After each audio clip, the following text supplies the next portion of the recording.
Good day, students. Good day. Welcome again to another recorded video session on NA3S113 or General Biology.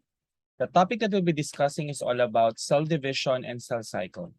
Once again, this is your teacher, Mr. Reynard Renan P. Mata. So the topic that we will be discussing is all about cell division. So for our objectives, number one, we should characterize the phase of the cell cycle and their control points. Number two, describe the stages of mitosis. And number three, explain the concept of cancer. So as we proceed, or before we proceed with the session, let us have first a short recall of the things that we've discussed last time. So last time, we've discussed about the basics of cell. So we all know that the cell is the building blocks of life. And we also discuss cell variations such as its classification, the prokaryotes and the eukaryotes. And we put into detail its organelles. The organelles perform specific functions that contributes to the role of the cell. The following are its roles. Number one, it provides a structure for any organisms. It takes the nutrients from the food. It converts these nutrients to energy and carry out specialized function. And one of the key functions of the cell that makes it unique is its capacity, to carry out evolution by means of duplicating, or rather carrying the hereditary material of all organisms and producing a copy of its genetic makeup. We dig deeper into our understanding of cell. As we all know that the study of cell is cytology, we all know that cells have distinct phases of growth, reproduction, and normal functions. As we further understand, as you further understand cytology, we all know that cells vary in terms of its features, in terms of its characteristics, and in terms of its function. So all the organs or all the parts of our system has its unique cells, and they differ in terms of the function and of course the features. When we talk about cells or cell reproduction or division is the process by which cells divides to form two new cells or daughter cells. So as you can see in the picture, I have here a microscopic overview of the cell, as these cells from the pictures underwent different stages of cell division or reproduction. Cell reproduction varies in different organisms or in all organisms. For the prokaryotes or the unicellular organisms, one of the most common way for them to reproduce is through binary fission. So when we talk about binary fission, it is a process of cell division or reproduction by which the DNA of the parent cell is somewhat the same. They have this same set of genetic makeup from the parent cell to the daughter cell. So in binary fission, we cannot fully grasp or fully distinguish the difference between a daughter cell and a parent cell, simply because this is the most simple way of replicating DNA by means of copying the exact set of DNA. So I have here an animation of a paramecium or a paramecium or a prokaryote. Protista to a paramecium being underwent or nag-underwent siya ng binary fission. For multicellular or for more complex organisms, especially eukaryotes, cell division is far more complex. No? Mas mahirap siyang, or it will underwent different stages, which I'll be discussing later, pertaining to its cell division. So two common features of cell reproduction or division for eukaryotes or multicellular organisms are mitosis and meiosis, which we will be discussing in detail later. So the cell cycle is a repeated pattern of growth and division that occurs most evident, or sabihin natin evident naman siya in all organisms, but it occurs in eukaryotic cells. No? If you're going to look for the complexity of how cell cycle occurs, it is more evident and more, the features are more evident in eukaryotic cells. This cell cycle consists of three phases. We have the G1, the S, and the G2. And the first phase represents cell growth, while the last two phases represent cell division. So G1 represents cell growth, and S and G2 represents the preparation of the cell to underwent mitosis or the division itself. So the cell cycle has four main stages. As I've mentioned earlier, G1, S, and G2 is under the interphase. No? G1, G2, S, and G2 are under the interphase. While it concerns with the growth of the G1 concerns with the growth of the cell and its function. Let's say, for example, skin cells. No, skin cells' role is to protect our skin, or protect our system. No, the rest of the systems, and it will just carry out the same function. So kung nagkikarry siya ng same function niya, therefore, the cell is in G1. And then when the cell goes into the S phase, DNA synthesis happen. As we all know, DNA synthesis happen inside the nucleus, as I've mentioned in the first session. And then G2 will come in or kick in, and then checking everything. If all is in place, then mitosis will happen. So the cell cycle is a regular pattern of growth, DNA replication, which is S, and cell division, which is mitosis. So remember, it has three major stage. We have the interphase, mitosis, and cytokinesis. Under the interphase, we have G1 or the GAP1, which is normally in the interphase. It is comprised of the 80% of the activity of the cell. Most likely, yan yung madalas na ginagawa ng cell, especially kung di pa siya ready for division. So yung GAP1, yan yung normal activity or function ng isang cell. And then number 2, it will underwent synthesis or the S phase. And then GAP2, which will signal the cell to ready its role for mitosis, and then the rest is mitosis, and then the cytokinesis.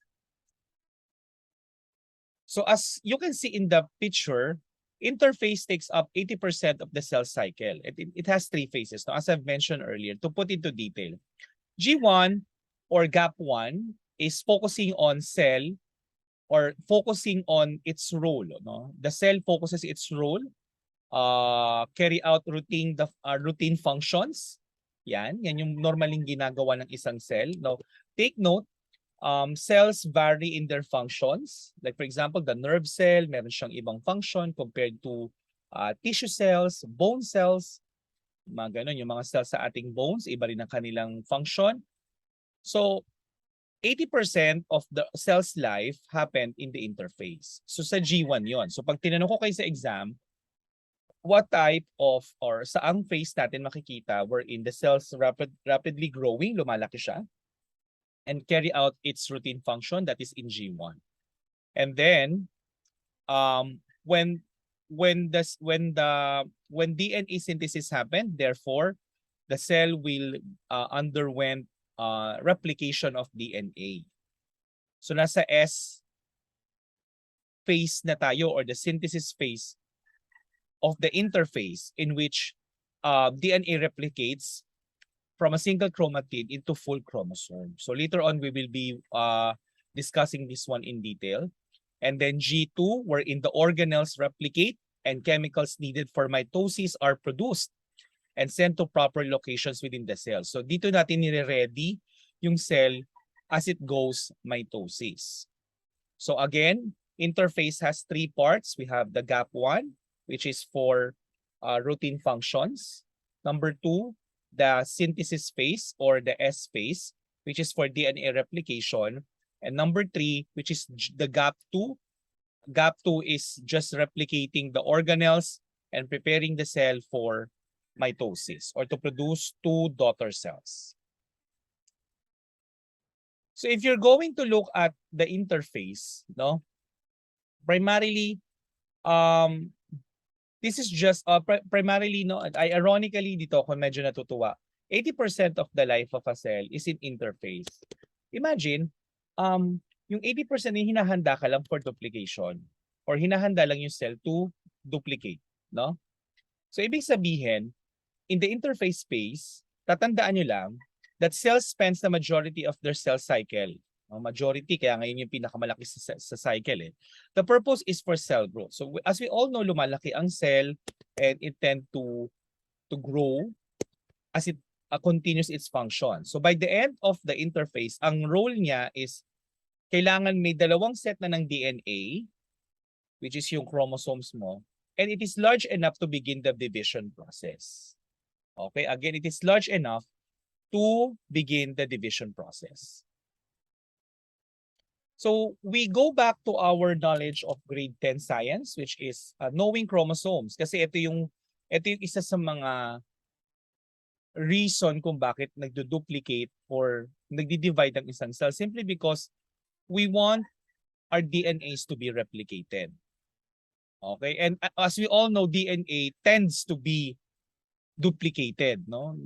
Dinuduplicate talaga siya kasi later on I'll be discussing bakit ba nagdi-divide ang cells. So the role is one of the key player here is chromosome. So what are chromosomes muna? Balik tanaw muna tayo.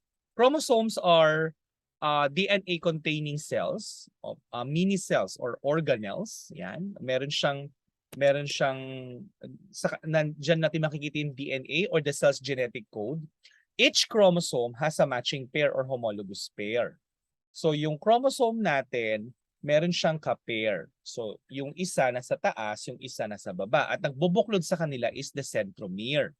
During the interphase, each chromosome copies itself. So ibig sabihin, yung chromosome natin, yan, yung hati niya, kokopyahin ng kabila. So magkakaroon tayo ng tinatawag na pair homologous pair. So magkakaroon tayo ng tinatawag na sister chromatids. So yung chromosome mo, isang pair lang siya. Sa interphase, hinahanda natin yung isang pair na yon to duplicate. So nagdo-duplicate siya or DNA replication, replicate natin siya. And then forming what we call sister chromatids or the homologous pair. So nagkakaroon ng dalawang chromatids at pinagdudugtong sila ng tinatawag na centromere. Okay? Ulitin natin. Chromosomes are DNA containing cells. Sila yung DNA, diyan nakalagay yung DNA natin. No? Naka-twist yan, naka-coil yan niya. Naka-coil. And then each chromosome meron siyang matching pair, para siyang pakpak, no? And then ka-duplicate niya 'yon. Ka-duplicate niya 'yon. Ang tawag doon ay chromatid, yung isang pair.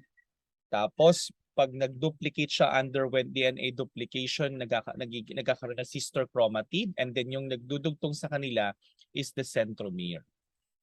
Yan. So when DNA replicates, ayan.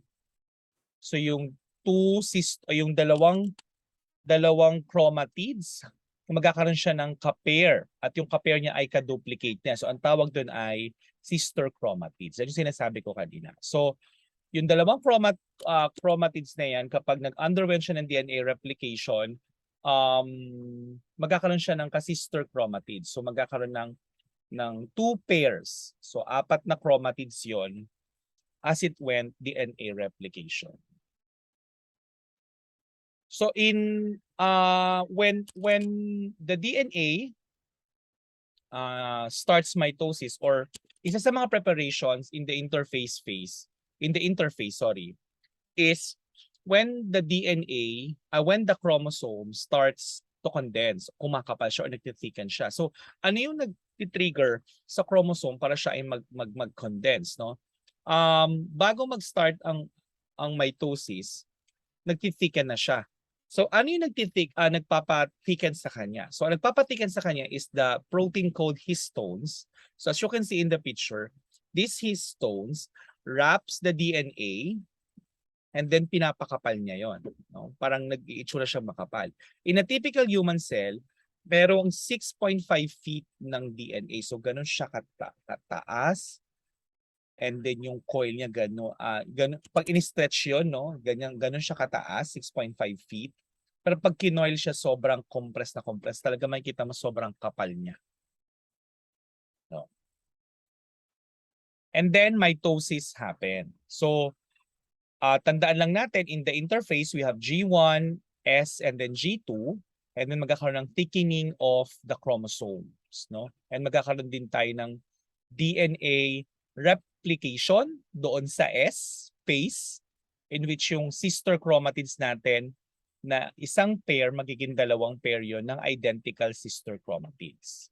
And then mitosis happen. So the purpose of mitosis is cell division. So it makes 2 cells out of 1 cell. Each cell has its own cytoplasm and DNA. So yan, nakikita natin sa picture. Yan yung process ng mitosis. So the DNA is replicated in the interface, especially in the S phase, when 2 chromosome strands becomes 4 strands, or yung sister chromatids. In mitosis, the 4 strands o yung 2 sister strands will break apart. So maghihiwalay sila, yung dalawang sister chromatids na yun o yung dalawang pair na yun, so that each cell, at meron lang siyang 1 double strand chromosome or 1 pair of sister chromatids. So kanina nakita natin sa S phase, may dalawang chromatids and then nag-DNA replication, naging 2 pairs of sister chromatids. So 4 yun. 4 na chromatids, pero yung by pair sila, so dalawang pair. And hindi pwedeng yung dalawang pair na yon will be visible on 1 cell alone. So the tendency is mag-underwent siya ng mitosis. So yung dalawang pair na yun, maghihiwalay yon, forming 2 daughter cells. So the goal here is 2 sister chromatids together to make a chromosome. So ibig sabihin, 2 pairs of sister chromatids, maghihiwalay sila. Yung 2 sister chromatids dun sa isa, and then the other one is on the other cell. So why do cells divide? No? Bakit ba nag-divide ang cell? So as I've mentioned kanina, ito yung tanong na dapat nating tanong sa sarili natin. Bakit ba nagkakaroon ng mitosis and the like? Kasi ang DNA tends to replicate. So yun lang ang isa sa mga role ng DNA. It should be replicated. Without cell division, the tendency is magkakaroon ng tinatawag na DNA overload. No? If the cells grow without a limit, magkakaroon ng information crisis. Ibig sabihin, yung DNA cannot serve the needs of an increasing size of the cell. No? Ibig sabihin nun, magkakaroon ng sobrang daming DNA doon sa isang cell. Ang tendency is magkakaroon ng lalaki yung cell and magkakaroon ng information crisis would develop. So bakit information crisis ang mangyayari? Sa sobrang dami ng replication or replicated DNA, hindi na alam ng DNA ng cell kung ano ipoproduce niyang protein. 'Di ba? Hindi malilito na siya, maguguluhan na siya. And hindi kakayanin ng cell na i-shoulder or i-carry yung ganung kadaming duplicated DNA or sister chromatids. Okay? Ano pa? Ano pa yung reason kung bakit nagdi-divide ang cell? Pangalawa is exchange of materials. No? Food and oxygen have to cross membrane very quickly. Waste must be get out. If cell is too large, pag sobrang laki niya, this occurs too slowly and cell will die. So, pag sobrang laki na ng cell, ang tendency is it must be divided. So, maghihiwalay siya, no? Aside sa kung sobrang daming DNA na nag-duplicate, so di lumalaki yung cell mo. And then at the same time, yung mga organelles, may function siya na mag-release ng toxins, magbigay ng pagkain. Kapag lumalaki ang cell, therefore lumalaki ang area, the tendency is nahihirapan ng mga organelles niya na mag-distribute ng food or maglabas ng waste. So technically, mamamatay si cell. Again, the reason why cells divide is first, to avoid DNA overload. As we all know, kailangan sa isang cell, meron lang tayong 2 chromatids per chromosome. No, hindi pwedeng, 2 sister chromatids to make a chromosome.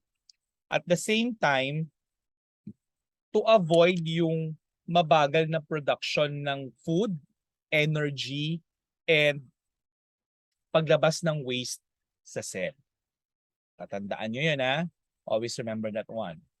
So let's now go to mitosis, to the parts or the process of cell division. Alam na natin. So the number one is prophase. So review lang tayo ng konti. After the interphase, the G1, the S, and the G2, mitosis will happen. No? Nagkakaroon na ng mangyayari ng mitosis. The first part of mitosis is prophase. In prophase, ito lang ang tatandaan yung mga events. Number 1, chromosomes condense and are more visible. So ito yung preparation ni interphase pagpasok niya sa prophase, pagpasok ng isang cell sa prophase. Number 2, nuclear membrane envelope disappears. So yung membrane ng nucleus nagdi-disappear siya, nawawala. No?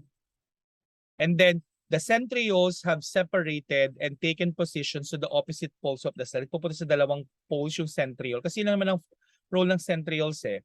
Ang role niya lang is for mitosis. And then the spindle fiber forms and radiate towards the center of the cell. O tatandaan nyo lang yun. Chromosomes condense, nawawala si nuclear membrane, nagpupunta si central sa opposite sides, and then na-form si spindle fiber. Like this. Yeah, this is an example of a picture wherein prophase happens in mitosis and meiosis. So yung prophase in mitosis yan. So meron kang 2 sister chromatids. Dalawa yan. And then magti-thicken yung chromosomes mo. And then mawawala yung nuclear envelope mo. And then, or nuclear membrane mo. And then, the centrioles will go at the different, papunta na siya doon sa magkabilang poles nung cell. And then, magpo-form siya ng tinatawag na spindle fiber. Okay? So, ayan. So, pumupunta ngayon yung pair ng sister chromatids sa gitna. So yung nawawala na yan ay mga nuclear envelope fragments na nag-disintegrate siya kasi part yan ng prophase. So 4 ang events niya na always remember yung 4 na events in the prophase. Next is during prophase pala, DNA plus protein is called chromatid. O ayan na. So I have here an example of a chromosome.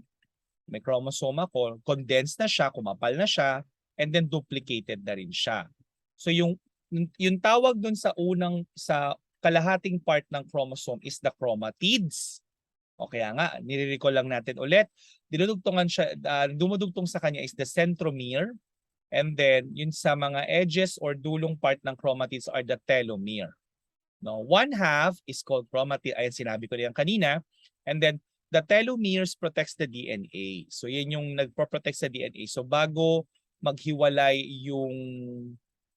humiwalay or bago sumama or mag-participate si chromosome sa isang mitosis, see-to-it na napoproteksyonan siya ng mga telomeres at the end or mga tip ng chromatids.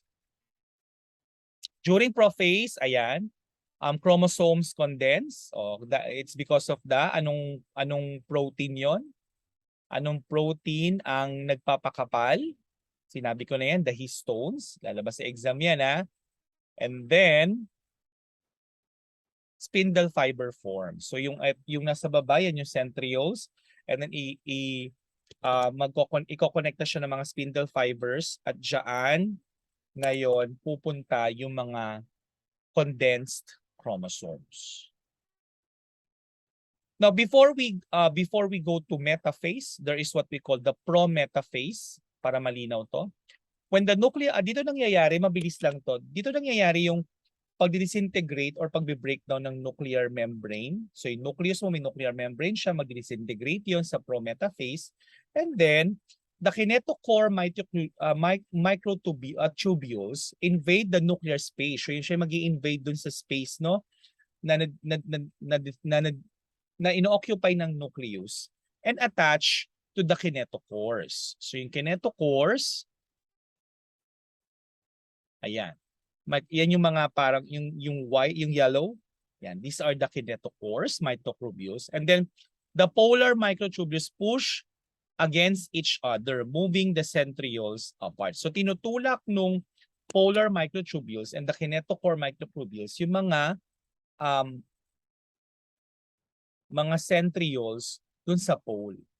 No? Kasi baka tanongin niyo ako, sir, sino yung who is responsible for the pooling nung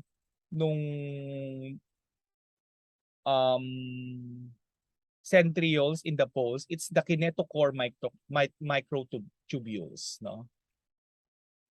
The kinetochore microtubules. And then at the top of each centrioles, we have the astral microtubules, no? Siya yung nagdi-distinguish naman on the opposite end. Siya yung parang kung ito yung centriole, kasi siya yung sa centriole, parang sinulid yan eh. Yung sinulid ng kinetochore, diyan kakapit yung diyan pupunta yung mga chromosomes eh. Pero yung magpe-place sa centrioles is the microtubules. So we have the kinetochore, the polar tubules, and the astral microtubules. Yung tatlo na yan.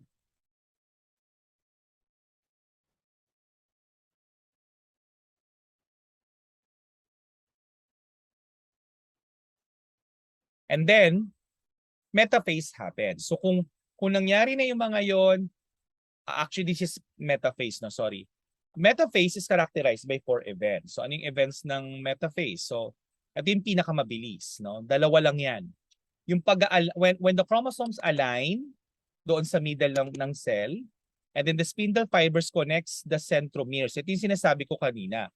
These are the spindle fibers. Yan, yun yung mga spindle fibers.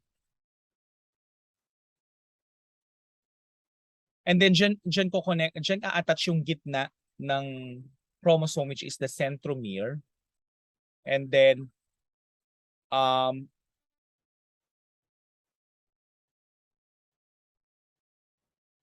doon ko connecta, sorry doon ko connecta or doon parang the term is didikit si centromere or hahabi si centromere to sa spindle fiber na provide nung mga kinetochores.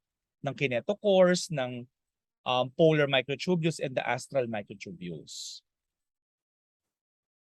So it is somewhat like this. So ang tatandaan nyo lang sa metaphase is that there is what we call chromosome alignment. So kitang-kita naman dito, these are the sister chromatids, nasa gitna yung centromere, and then naka-attach sila doon sa spindle fiber na provide ng mga kinetochore microtubules. Yan. So pag na-place na nila yung centriole at sa both poles, the tendency is yung fiber na nagko-connecta nagko-connecta or yung tube na nagko-connecta sa dalawang centrioles, doon mag-a-attach si centromere, wherein nasa centromere yung sister chromatids. And then yun lang yun, no? Pag nasa gitna na siya, anaphase happens. So sa anaphase, meron tayong tatlong event. The centromeres that join the sister chromatids split, o mag-i-split siya, maghihiwalay. Sister chromatids separate, no, becoming individual chromosomes. And then separated chromatids moves to the opposite poles of the cell. So parang ganito siya. Ayan. So yung connection ng mga centromeres ay yung centromeres na nasa gitna nung dalawang sister chromatids, magi-split na yon, no? Yun lang naman tatandaan nyo. Magi-split siya or magi-split lang naman yung chromatids sa anaphase. So magpupunta siya sa magkabilang pole, hahatakin yun ng hahatakin sila ng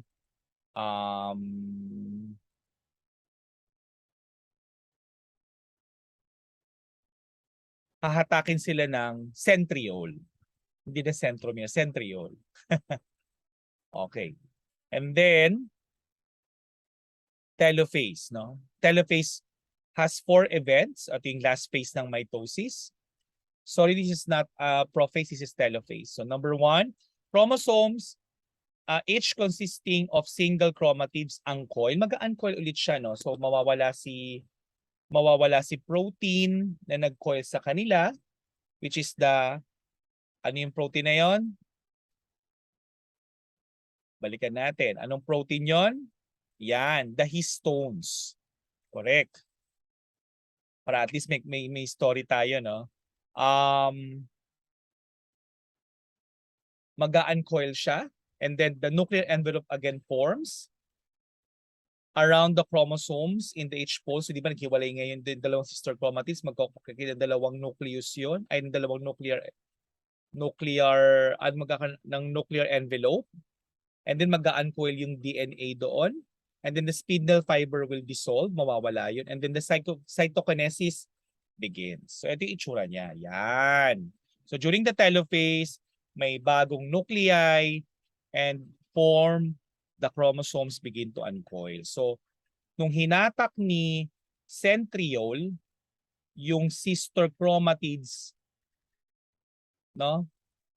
Magke-create kayo ng tinatawag na nuclear envelope na na-disintegrate kanina sa prophase. Yan. And then cytokinesis will happen, or the division of the cytoplasm. So to wrap up mitosis and meiosis, yan, or the cell division, so nag-start muna tayo sa prophase.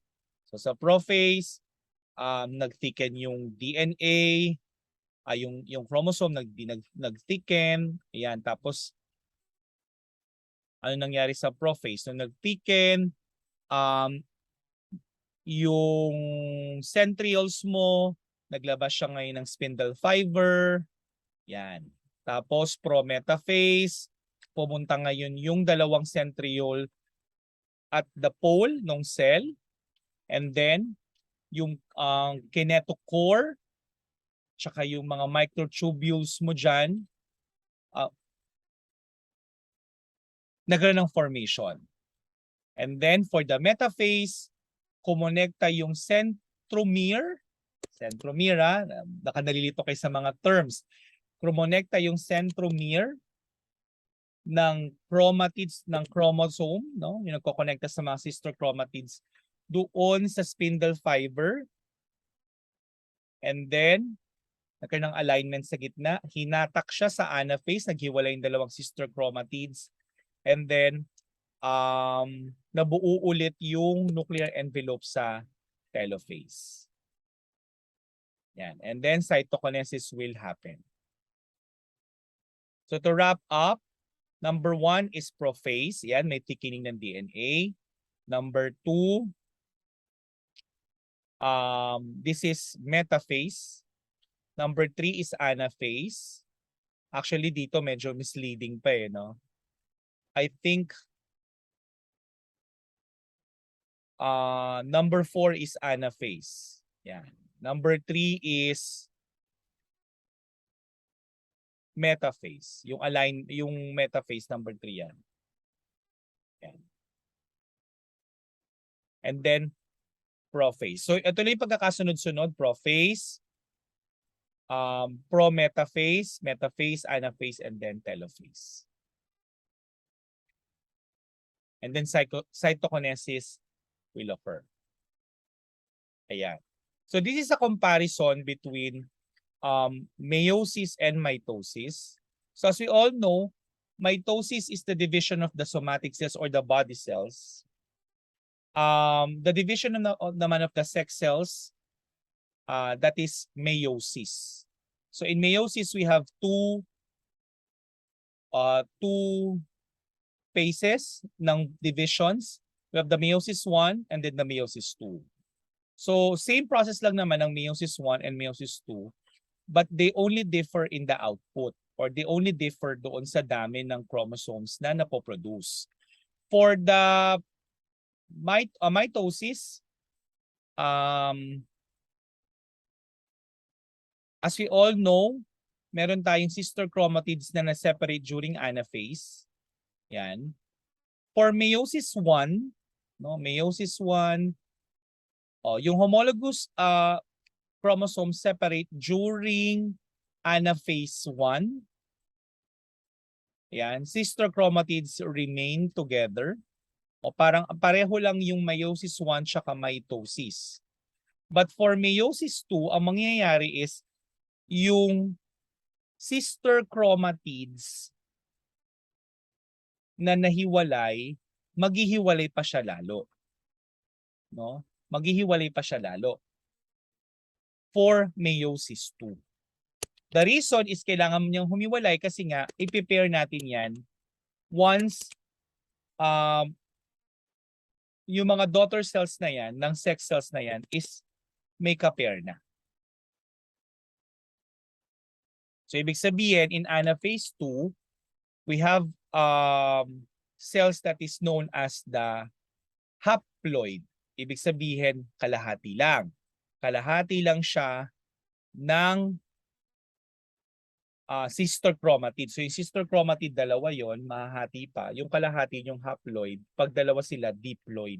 So meaning, in mitosis and meiosis, both of them are diploid, but in meiosis, 2 haploid na siya. Yan. So this is entirely the process for meiosis 1 and 2. So yung meiosis 1, you can associate that one with mitosis kasi diploid pa rin ang na-produce nating dami ng chromosomes, meaning we have two sister chromosomes, two sister chromatids pa rin ang na-produce. Tapos maghihiwalay pa rin yun. Pag naghiwalay yung two sister chromatids na yon, haploid na siya, meiosis 2 na ang nangyari.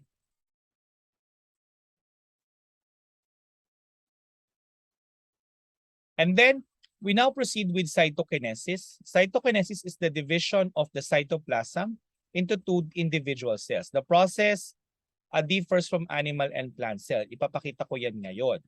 So kapag animal cell ang nag-underwent ng cytokinesis, always remember there is what we call the presence of the cleavage furrow.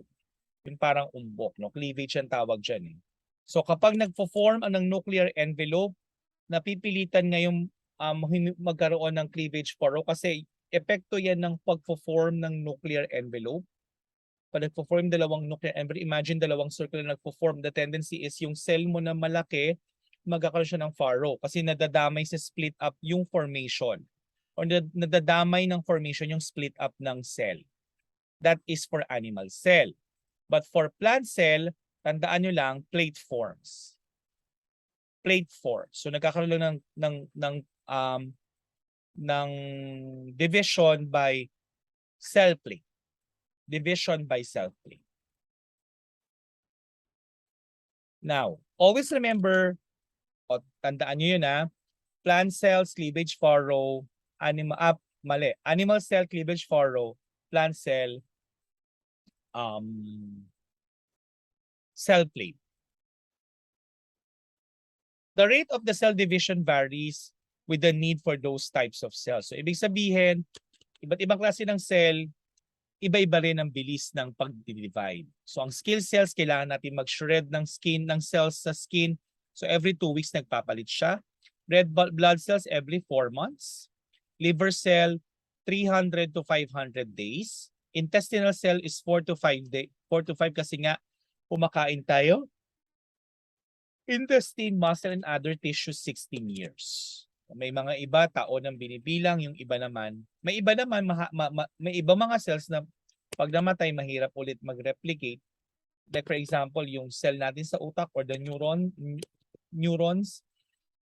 Kaya nga, may mga sakit na may dementia o madali as we grow older, makakalimutin. Kasi may mga cells tayo na mamatay at hindi agad siya nagdi-divide. Like for example is yung neuron cells natin. But in the case of the skin cell, mabilis siya dapat mag-duplicate. Now, cell cycle happens because of what we call regulatory proteins such as cyclins. No? It controls the cell cycles at checkpoints. So meron tayong 3 checkpoint sa cell cycle. When you say checkpoint will be the one who will determine kung yung cell natin is qualified siya to underwent the different phases in the cell cycle. So we have the G1 checkpoint, which decides whether or not the cell will divide. S checkpoint or the synthesis phase checkpoint, titignan muna kung yung DNA nag-replicate siya maayos bago mag-proceed sa mitosis. And of course, the mitotic spindle checkpoint, make sure na yung chromosomes are aligned in the mitotic plate. At anong phase yun? I think that is the metaphase. Yan. So we have the cell growth checkpoint, which is the G1. So chine-check muna kung maayos ba yung cell bago natin siya i-proceed to the synthesis phase. Kapag hindi siya maayos, magre-rest muna yung cell at hindi siya mag-divide. Pero pag maayos siya at ready siya for synthesis, ayun, papasok siya sa synthesis phase at nandun naman yung DNA synthesis checkpoint. Okay? It will check kung talaga bang tama yung pag-replicate ng DNA. Kung tama, go. No? Next is mitosis na or the mitosis checkpoint. So occurs in the mitotic phase. To make sure that the cells are in the chromosomes pala rather is in the mitosis plate, nasa gitna ba siya? Kung tama, maghihiwalay, and then the cell will repeat its function. I think malinaw yan. We have 3 different checkpoints, the cell growth checkpoint, the DNA synthesis checkpoint, and then the mitosis checkpoint. In the case of cancer cells, kasi no one is perfect. We can all agree that no one is perfect. So therefore, there is what we call malfunction or may mga nangyayaring malfunction. One of which, a very good example is cancer cells. No? It is a result of uncontrolled cell division of cells that may have lost the ability to regulate cell cycle. So nagkaroon ng function, malfunction is either dun sa cell cycle itself or dun sa kanyang regulation system. So it reproduces more rapidly than normal cells. And these cells are called tumors. Kasi kapag hindi na kontrolado ng cell yung kanyang pagdi-divide, the tendency is nagiging siyang malignant, no? Or cancerous. So this is an example. In a normal cell division, ayan, nag-divide. Pero kapag sa isang cell division nakapag-produce ng isang cell na hindi normal, the tendency is the cell will just suicide itself or the apoptosis. Pero kung hindi naman nagkaroon ng cell suicide, the tendency is this malignant cell will underwent division. Yeah. So magkakaroon ng first mutation, second mutation kasi nagre-replicate pa rin yung DNA niyan. Paano kung hindi tama yung pagre-replicate at pagre-replicate ng DNA, the result is uncontrolled growth. So this is an example, or this is how cancer cells grow. So in summary, the cell cycle is a repeating series of events characterized by the life of a eukaryotic cell. Binary fission is another form of cell division in prokaryotic cells naman. But this and it also produce identical offspring. In the eukaryotic cells, the cells are prepared to divide. The DNA and the associated proteins coil in the structure of the histones. And then, kapag nag-coil na siya, magiging na siyang tinatawag na chromosomes. The DNA copies, the DNA copies, o nagkakaroon siya ng duplication or replication in the S phase, resulting to two identical chromatids or the sister chromatids. And then, ina-attach siya ng tinatawag na centromere. So, para siyang pakpak, meron kang two chromatids na magkaganon. Nasa gitna yung centromere mo. Any cell containing two sets of chromosomes, dalawang set yun, dalawang sister, is said to be diploid, no? And the zygote forms from the fusion of two haploid gametes. Ibig sabihin, yung zygote kapag sa sex cells ito, nabubuo siya sa pagsasama ng dalawang haploid gametes, so dalawang sister cells yon, dalawang set yun ng chromosomes, yung dalawa galing sa tatay, yung dalawa galing sa nanay. Ayan. The cell cycle has 5 phases. The first is the growth phase or the gap 1. The second one is the S phase or the synthesis. Diyan nangyayari ang DNA replication. The second growth, and then G2 or the second growth phase wherein it prepares the cell to undergo mitosis, and then cytokinesis. Mitosis is the division of the nucleus. 4 distinct phases have been recognized. Number 1 is the prophase, the metaphase, the anaphase, and the telophase. Then the last one is the cytokinesis or the division of the cytoplasm. The cell cycle is controlled through feedback mechanisms. So may mga signals din ang cell whether kung magpupush ba siya or hindi sa isang cell cycle. If not prevented, cancer results from the uncontrolled cell division due to the loss of the regulation of the cell cycle. So yun ang nangyayari kapag hindi na control yung pagdi-divide ng cell, it will lead to cancer. Now, to sum up everything, I want you to watch this video to encapsulate what we've discussed today. So I'll be turning off my camera. Camera lang naman, no? For you to watch this one. An adult human contains an estimated 100 trillion cells, and yet we start life as a single cell. To grow, develop, and repair tissue damage, we rely on cell division. In eukaryotic cells, this process is accomplished by a series of well-orchestrated steps called mitosis. Every day, our bodies must produce millions of skin cells to replace those lost through normal activity.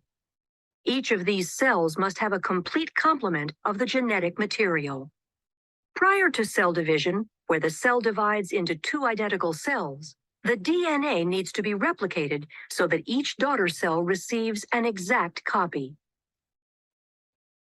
Following DNA replication, the chromosomes condense in the nucleus of the cell. DNA condenses by wrapping around cores of histone proteins, forming nucleosomes. This beads on a string structure is called chromatin.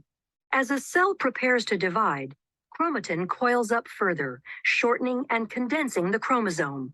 The replicated chromosomes are called sister chromatids. The replication of DNA and the formation of sister chromatids is one part of the entire cell cycle. To prepare for cell division, the cell goes through interphase, which can be divided into 3 distinct phases. During G1 or gap1 phase, all the organelles and cytoplasmic components, including the centrioles in animal cells, replicate. Then during S, or synthesis phase, the DNA replicates. Finally, during G2, or GAP2 phase, all the enzymes needed to aid in the process of cell division are produced. Most eukaryotic cells spend a great deal of time in interphase, and a very short period of time actually dividing, a process called mitosis. The cell is now ready to go through mitosis, which consists of prophase, metaphase, anaphase, and telophase. During prophase, the chromosomes condense and become visible, appearing as two sister chromatids held together at the centromere. The cytoskeleton disassembles as the spindle begins to form. In animal cells, centrioles play an important role in the distribution of the chromosomes in the dividing cell. The centrioles migrate to opposite poles, establishing a bridge of microtubules called the spindle apparatus, and the nuclear envelope breaks down. Towards the end of prophase, chromosomes attach by proteins in their centromeres called kinetochores to microtubules from each pole, moving the chromosomes toward the equator of the cell. During metaphase, all chromosomes are aligned at the equator of the cell, called the metaphase plate. Anaphase begins with the degradation of proteins that hold sister chromatids together, freeing individual chromosomes.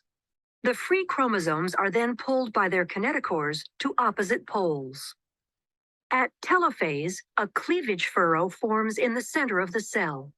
This indentation is made from a constricting belt of actin filaments surrounding the inside of the cell's circumference.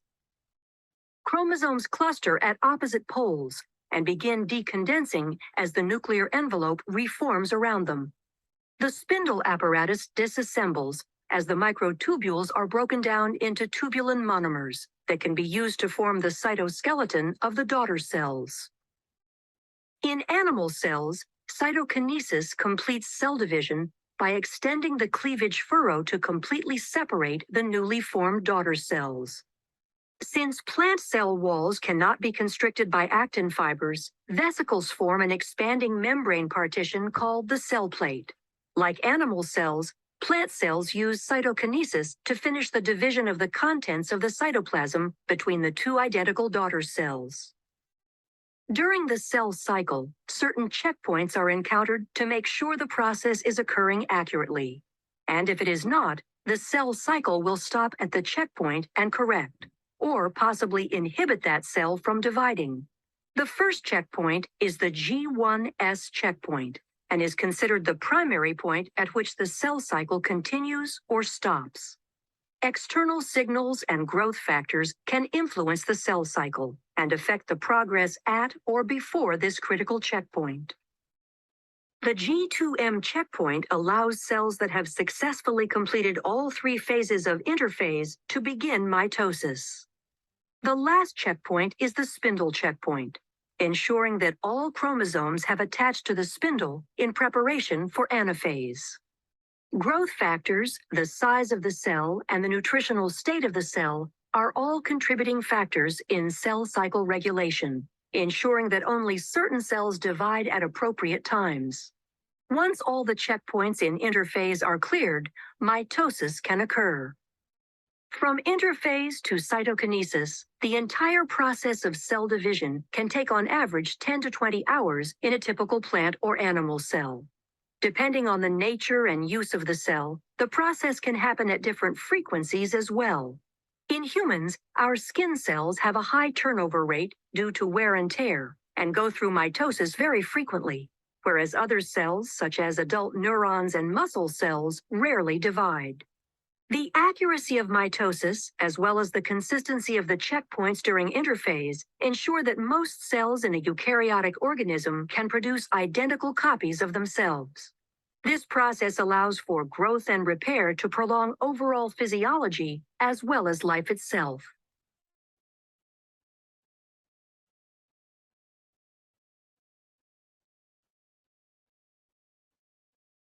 I hope you understand the session for today. If you have any questions, feel free to reach me through my email and then to our GCs.